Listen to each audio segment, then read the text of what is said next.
పవన్ కళ్యాణ్ మరోసారి అభిమానులపై మండిపడ్డారు.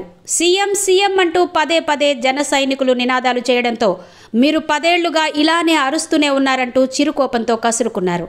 కానీ తన తక్షణ కర్తవ్యం జనసేనకు రాజకీయ పార్టీగా గుర్తింపు తేవడమే తప్ప సీఎం కాదని తేల్చి చెప్పారు.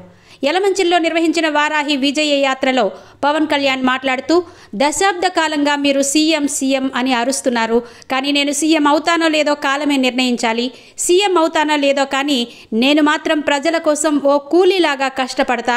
జనసేనకు గుర్తింపు తీసుకురావడమే నా తొలి బాధ్యత అన్నారు. 10 ఏళ్లుగా పవన్ కళ్యాణ్ రాజకీయాల్లో ఉన్నా కూడా జనసేనకు ఎన్నికల కమిషన్ వద్ద గుర్తింపు లేదు. అందుకే గాజు గ్లాసు గుర్తు ఇప్పటికీ ఫ్రీ సింబల్ గానే ఉంది. పొత్తులో ఉన్నాం, కూటమిలాగా ఏపీలో అన్ని స్థానాలకు పోటీ చేస్తున్నామని బతిమిలాడుకుంటే ఈసీ కాస్త మినహాయింపునిచ్చింది. జనసేన పోటీ చేస్తున్న అసెంబ్లీ, లోక్సభ స్థానాల పరిధిలోకి వచ్చే ఇతర నియోజకవర్గాల్లో మాత్రం స్వతంత్రులకు గాజు గ్లాసు గుర్తుని కేటాయించట్లేదని చెప్పింది.